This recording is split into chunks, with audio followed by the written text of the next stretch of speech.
वहां की नाजुक स्थितियों का कोई देश अपने स्वार्थ के लिए एक टूल की तरह इस्तेमाल करने की कोशिश न करें। और आइए अब हम इमरान के हर झूठे आरोप की पोल खोलने जा रहे हैं और बाकायदा उनको आईना दिखाने के साथ सबसे पहले हम बताएंगे आपको तालिबान का समर्थन और हिंदुस्तान का करारा जवाब। जी हाँ, सबसे पहले आपको सुनवाने जा रहे हैं इमरान ने कैसे तालिबान का समर्थन किया, उस तालिबान का जिसकी असली शक्ल भी हम आपको दिखाएंगे। पहले सुनिए जरा इमरान का कैसे ये कहना है कि पूरी दुनिया तालिबान के साथ आकर खड़ी हो जाए, तालिबान सरकार को आगे बढ़ाए और स्थिर करे। सुनिए जरा Imran Khan. There is only one way to go. We must strengthen this current government, stabilize it, for the sake of the people of Afghanistan. If the world community incentivizes them, encourages them to walk this talk, it will be a win-win situation for everyone. That this is a critical time for Afghanistan. You cannot waste time. Help is needed there. Humanitarian assistance has to be given there immediately. तो आइए इमरान खान जिस तालिबान सरकार के साथ खड़े होने की बात कर रहे हैं उसकी एक तस्वीर दिखाता हूं। ये देखिए सर, ये है क्रेन और ये क्रेन पर तालिबान के आतंकियों ने एक शख्स को फंदे से लटका दिया। क्या ये कोई सरकार हो सकती है जो किसी शख्स को इस तरह क्रेन में बांधकर फांसी के फंदे पर लटकाते? इमरान खान ऐसी सरकार, ऐसे तालिबान के साथ खड़े होने की बात कर रहे हैं। क्या दुनिया का कोई मुल्क ऐसे तालिबान के साथ खड़ा हो सकता है? इमरान खान इनकी पैरवी कर रहे हैं। आइए एक और तस्वीर में दिखाता हूँ, एक और भयावह तस्वीर। क्या ऐसे तालिबान के साथ कोई खड़ा होगा जो सड़कों पर लोगों को पीट रहा हो, भीड़ को पीट रहा हो? क्या ऐसे तालिबान के साथ दुनिया का कोई देश आकर कदम मिलाएगा, उसकी स्टेबिलिटी के बारे में बात करेगा जो इस तरह लोगों को पीट रहा हो? ये देखिए गाड़ियों में भर भर कर ले जा रहा हो। ये आतंकी है, ये आतंकी है। इनसे आप मानवता की और ह्यूमैनिटी की ना बात कर सकते हैं ना उम्मीद कर सकते हैं। इसीलिए इमरान खान को प्रधानमंत्री नरेंद्र मोदी ने भी आईना दिखाया। सुनिए जरा इस पर पीएम का जवाब क्या था। कि अफगानिस्तान की धरती का इस्तेमाल आतंकवाद फैलाने और आतंकी हमलों के लिए न हो। हमें इस बात के लिए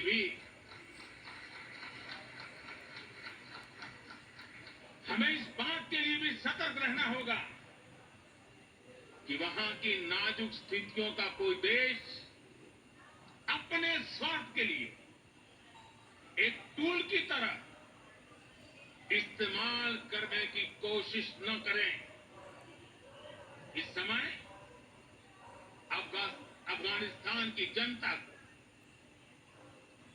वहां की महिलाओं और बच्चों को, वहां की माइनॉरिटीज को मदद की जरूरत है और इसमें हमें अपना दायित्व निभाना ही होगा।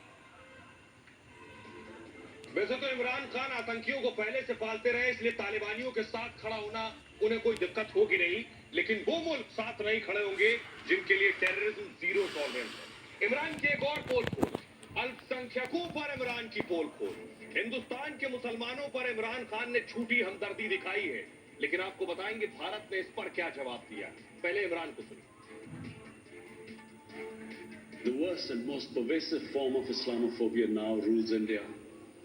The hate-filled Hindutva ideology propagated by the fascist RSS BJP regime has unleashed a reign of fear and violence against India's 200 million Muslim strong community. Mob lynching by car vigilantes, frequent pogroms such as the one in New Delhi last year, discriminatory citizenship laws to purge India of Muslims, and a campaign to destroy mosques across India and obliterate its Muslim heritage and history are all part of this criminal enterprise. Imran Khan को हिंदुस्तान के मुसलमानों की अल्पसंख्यकों की बहुत फिक्र है, लेकिन पाकिस्तान में हो क्या रहा देखिए जरा। ये कोई पुरानी तस्वीर नहीं है सन 47 की और 80, 82 और 90 की तस्वीर नहीं है, 2021 की तस्वीर है। पाकिस्तान में मंदिर को किस तरह से तोड़ दिया गया। इमरान खान को यह फिक्र है पाकिस्तान में अल्पसंख्यकों की, यह तस्वीर बता रही है, लेकिन हिंदुस्तान के मुसलमानों की जुबानी जमा खर्च आपने सुना। ये एक तस्वीर है किस तरह मंदिर को तोड़ा गया। एक और तस्वीर दिखाऊं मैं इमरान की हकीकत, ये देखिए जरा किस तरह वहां पाकिस्तान में हिंदुओं को बेरहमी से पीटा गया। पुलिस पीट रही है, बेवजह पीट रही है। बाकायदा भारत ने भी इमरान खान को यूनाइटेड नेशंस में ही जवाब दिया है, और ये आईना दिखाते हुए सुनिए जरा भारत का जवाब इमरान खान को। Today, the minorities of Pakistan, the Sikhs, the Hindus, the Christians, live in constant fear and state-sponsored suppression of their rights. This is a regime where anti-Semitism is normalized by its leadership and even justified. Dissenting voices are muzzled daily, and enforced disappearances and extrajudicial killings are well documented. Pluralism is a concept which is very difficult to understand for Pakistan, which constitutionally prohibits its minorities from aspiring for high offices of the state. तो आइए अब आपको दिखाने जा रहे हैं कैसे इमरान ने कश्मीर राग अलापा। सोचिए यूनाइटेड नेशंस में इमरान कश्मीर को कैसे भूल सकते थे। तो लंबा चौड़ा झूठा भाषण कश्मीर पर भी इमरान खान ने दिया, लेकिन कश्मीर पर भी भारत ने इमरान को कड़ा जवाब दिया है। सुनिए जरा पहले इमरान खान को। A series of illegal and unilateral measures in occupied Jammu and Kashmir since 5th August 2019. It has unleashed a reign of terror by an occupation force of 900,000. It has jailed senior Kashmiri leadership, imposed a clampdown on media and internet.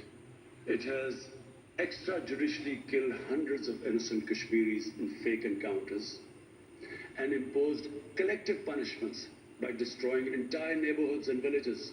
We had unveiled a detailed dossier on gross and systematic violations of human rights by the Indian security forces in occupied Jammu and Kashmir.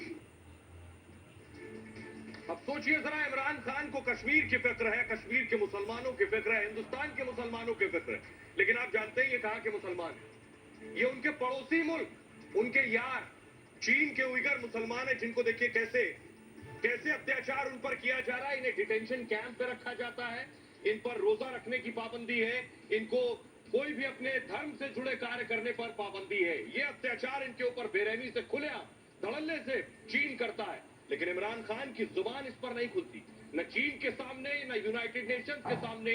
Imran को यहां इमरान की झूठी हमदर्दी की पोल खुल जाती है, और यही करारा जवाब भारत ने भी इमरान को दिया है। देखिए जरा यूनाइटेड नेशंस में, संयुक्त राष्ट्र में इस पर क्या कहा हिंदुस्तान ने, सुनिए।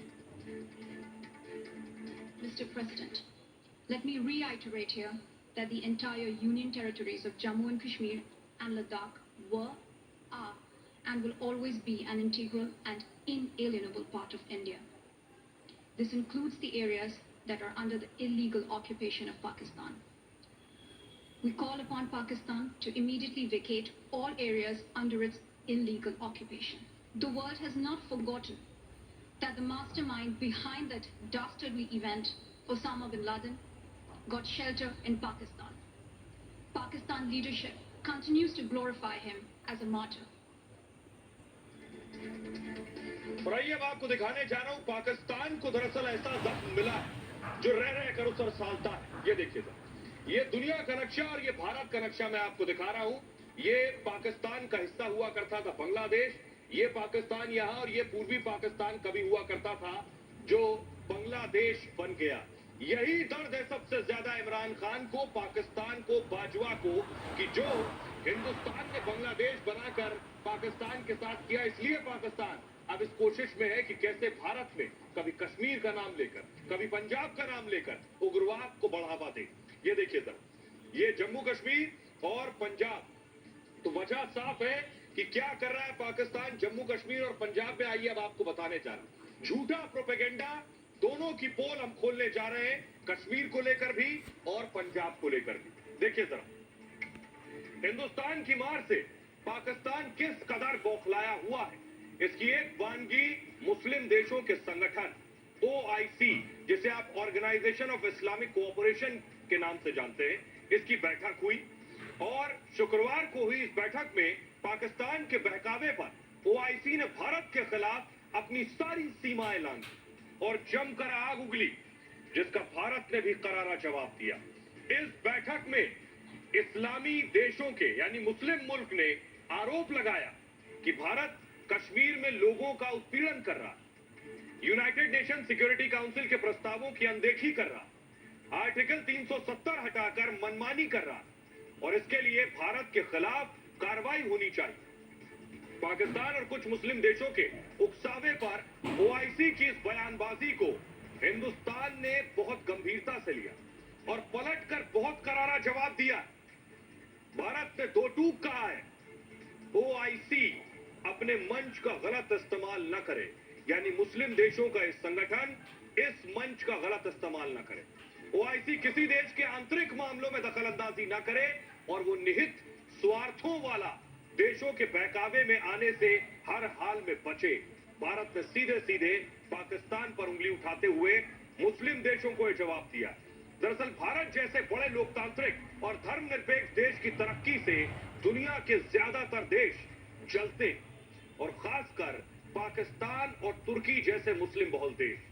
लेकिन जिस दिन ओआईसी मुस्लिम देशों के संगठन ने भारत पर ऐसे आरोप लगाए, उसी दिन ब्रिटेन के एक सांसद ने जम्मू कश्मीर पर पाकिस्तान जैसे देशों की सच्चाई सबके सामने ला दी।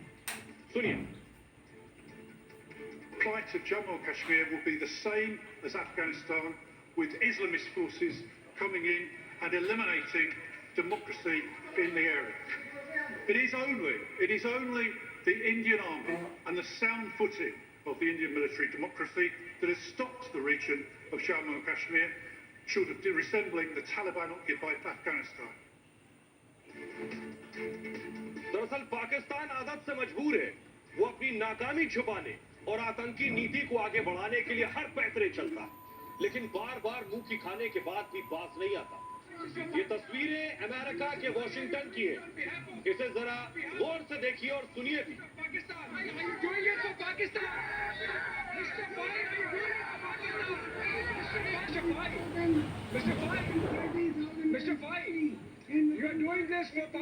दरअसल ये पाकिस्तान की साजिश का बड़ा सबूत है।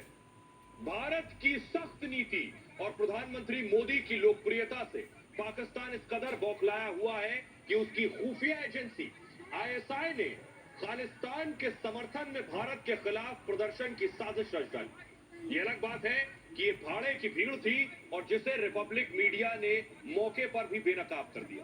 रिपब्लिक मीडिया ने वॉशिंगटन में प्रायोजित इस प्रदर्शन के कर्ता धर्ता गुलाम नबी फाई को काउंटर करने की भी कोशिश की, लेकिन वो चुप्पी साधे रहा और हमारे कैमरे को देखकर भाग खड़ा हुआ। दरअसल कश्मीर में जब पाकिस्तान को कामयाबी नहीं मिल रही तो अब पंजाब और खालिस्तान के नाम पर वो ये हरकतें कर रहा है, लेकिन रिपब्लिक भारत ने बेनकाब कर दिया। देखिए और सुनिए सर। जब भारत के प्रधानमंत्री नरेंद्र मोदी के स्वागत के सत्कार के लिए भारतीय कम्युनिटी द्वारा यहाँ पे इवेंट ऑर्गेनाइज किया गया था, पीसफुल एक इवेंट था, उसमें ये खालिस्तान नाम के प्रोटेस्टर्स आए और इन्होंने उसकी शांति भंग करने की कोशिश की।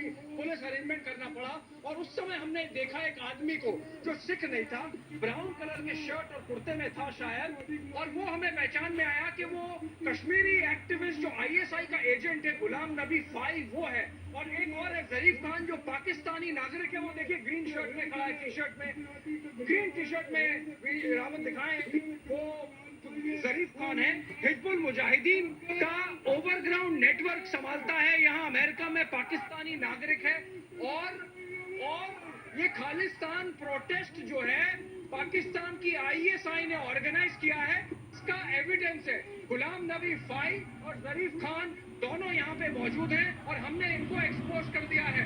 वीडियो जर्नलिस्ट सुरेंद्र रावत के साथ अभिषेक कपूर, वॉशिंगटन डीसी से रिपोर्ट करते हुए। हमारे senior executive editor Abhishek Kapoor ने बेनकाब कर दिया पाकिस्तान की हकीकत कि कैसे इस तरह के जो प्रदर्शन होते हैं वो स्पॉन्सर्ड होते हैं, प्रायोजित होते हैं। आईएसआई का आदमी खड़ा है, इससे बात साफ है।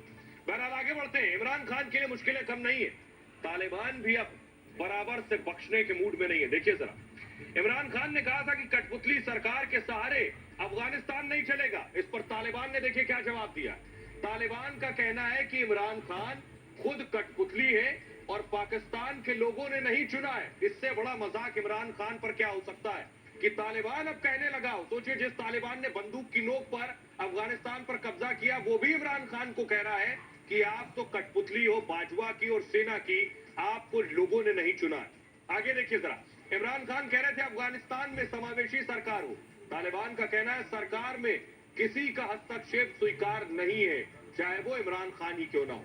इमरान खान ने कहा तालिबान मानवाधिकार का ख्याल रखे, तो तालिबान ने कहा पाकिस्तान अपने गिरेबान में झांक कर देखे इमरान को इससे बड़ा करारा तमाचा और जवाब क्या होगा। इमरान खान को ये जवाब तालिबान के गले नहीं उतर रहे हैं और नींद नहीं आ रही है सुनने के बाद। बहरहाल आगे बढ़ते हैं और अब आपको दिखाने जा रहा हूं मैं कि कैसे ड्रैगन की परमाणु धमकी, जी हां, कल प्रधानमंत्री नरेंद्र मोदी मिले क्वाड बैठक में। इसके अलावा ऑकस पर जो एक नया गुट बना है, ये सबसे ज्यादा परेशान कर रहा है जिनपिंग को, और इतना परेशान कि चीन अब परमाणु हमले की धमकी दे रहा है। देखिए जरा इस बात।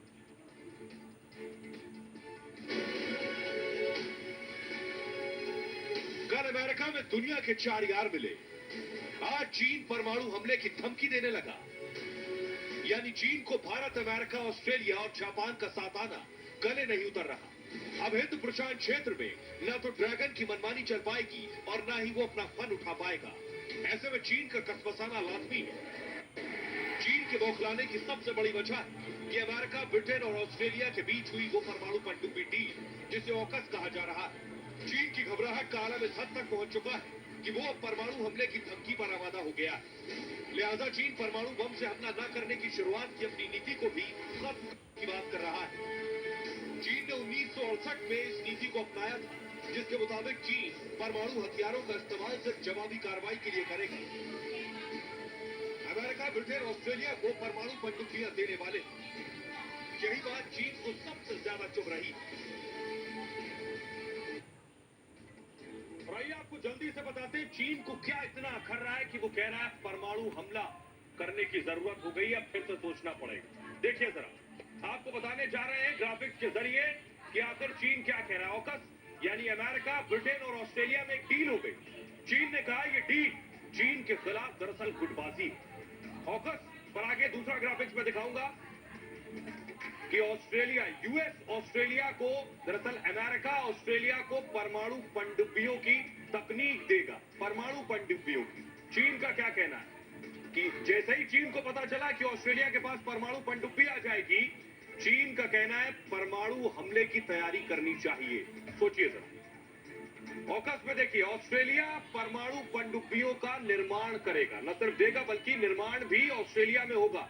चीन ने क्या कहा, जवाबी कार्रवाई की जो नीति है उसे छोड़ना होगा। यानी चीन की अब तक नीति ये थी कि पहला न्यूक्लियर अटैक हम नहीं करेंगे, उधर से होगा तो हम जवाब देंगे। तो चीन का कहना है कि इस नीति को अब त्यागना होगा।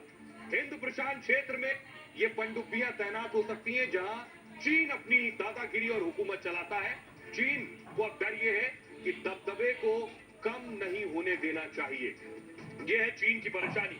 आइए अगली बड़ी खबर आज की क्या है। अगली बड़ी खबर यह है कि अफगानिस्तान में तालिबान आ गया, लेकिन डर ये सता रहा है कि 9/11 जैसा हमला क्या दोबारा हो सकता है। दुनिया पर 9/11 पार्ट 2 का खतरा मंडरा रहा है। वो तस्वीरें मैं दिखाऊंगा जो 9/11 की तस्वीरें हैं। ये तस्वीरें आज भी सबके जहन में ताजा है और खुद अमेरिका के पूर्व नेशनल सिक्योरिटी एडवाइजर का कहना है 9/11 जैसा हमला दोबारा हो सकता है। देखिए जरा,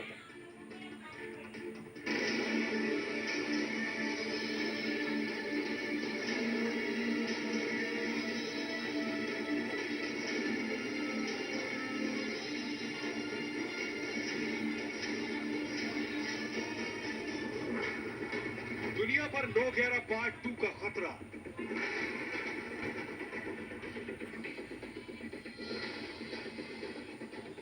साल बाद फिर होगा 9/11 जैसा हमला।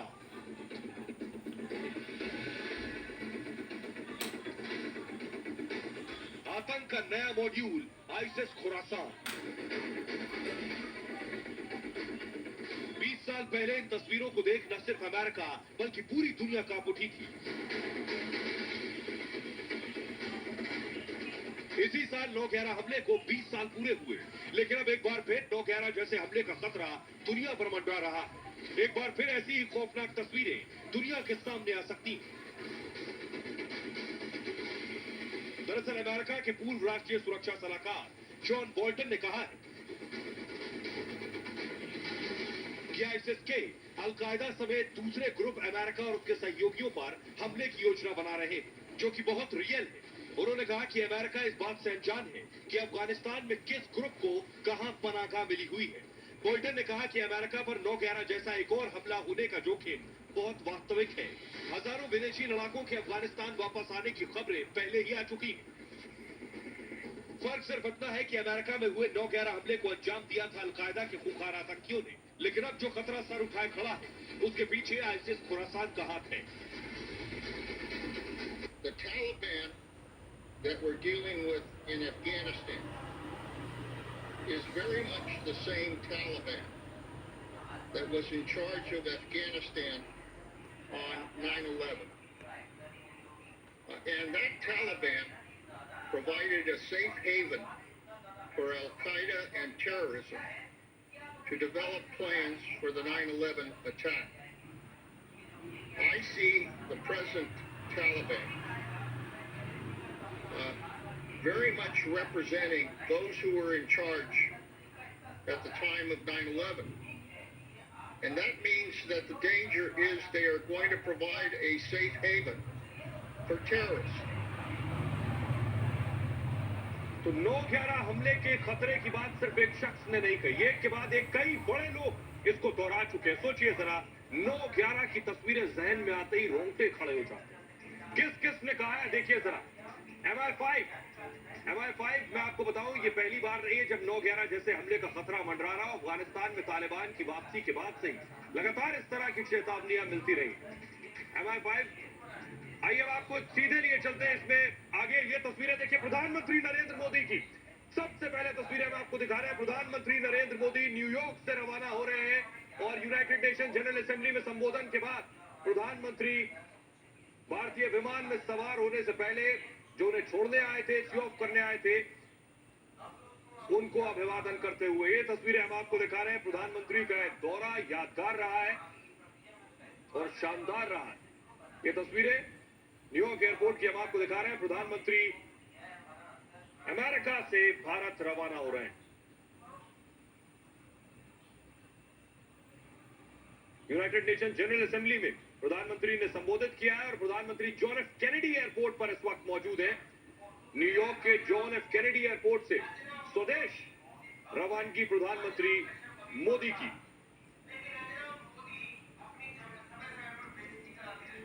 अमेरिकी दौरे से लौट रहे हैं। ये देखिए, जब जिस वक्त प्रधानमंत्री विमान में सवार हो रहे थे उस वक्त की तस्वीरें। प्रधानमंत्री का ऐतिहासिक दौरा रहा, पहले वॉशिंगटन और उसके बाद न्यूयॉर्क। वॉशिंगटन में जो बाइडेन के साथ मुलाकात, क्वाड की बैठक, और उसके बाद न्यूयॉर्क में संयुक्त राष्ट्र में संबोधन और साथ ही साथ पड़ोसी को करारा जवाब। इन सारी यादों के साथ प्रधानमंत्री स्वदेश रवाना हो रहे हैं। प्रधानमंत्री ने ट्वीट भी किया, भारत अमेरिका के संबंध और मजबूत होंगे। भारत अमेरिका के लोगों का जुड़ाव ही असली संपत्ति है। तो प्रधानमंत्री ने अमेरिका से भारत लौटने से पहले ट्वीट किया है कि दोनों मुल्कों के रिश्ते बेहतर होंगे आने वाले वक्त में। और प्रधानमंत्री का दौरा यादगार रहेगा क्योंकि प्रधानमंत्री ने न सिर्फ अमेरिका के राष्ट्रपति से पहली बार आमने सामने मुलाकात की है, क्वाड में जो भारत की भूमिका होगी वो भी बहुत अहम होने वाली है। अमेरिका से रवाना होने से पहले प्रधानमंत्री ने एक ट्वीट भी किया है। द्विपक्षीय और बहुपक्षीय वार्ता सफल रही। प्रधानमंत्री ने अपने ट्वीट में ये बातें लिखी है। भारत अमेरिका के रिश्ते जो है और ज्यादा मजबूत होंगे और भारत अमेरिका के लोगों का जुड़ाव ही असली ताकत है, असली संपत्ति है। ये प्रधानमंत्री ने ट्वीट कर बातें लिखी हैं। ये भारतीय विमान की तस्वीरें। प्रधानमंत्री विमान में सवार हुए, लेकिन जो लोग उन्हें छोड़ने आए थे उन्हें प्रधानमंत्री ने धन्यवाद किया। और उसके बाद भारत वापस लौटेंगे इस विमान से पीएम मोदी।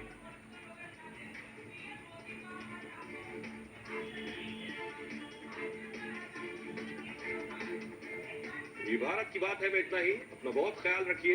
एक छोटे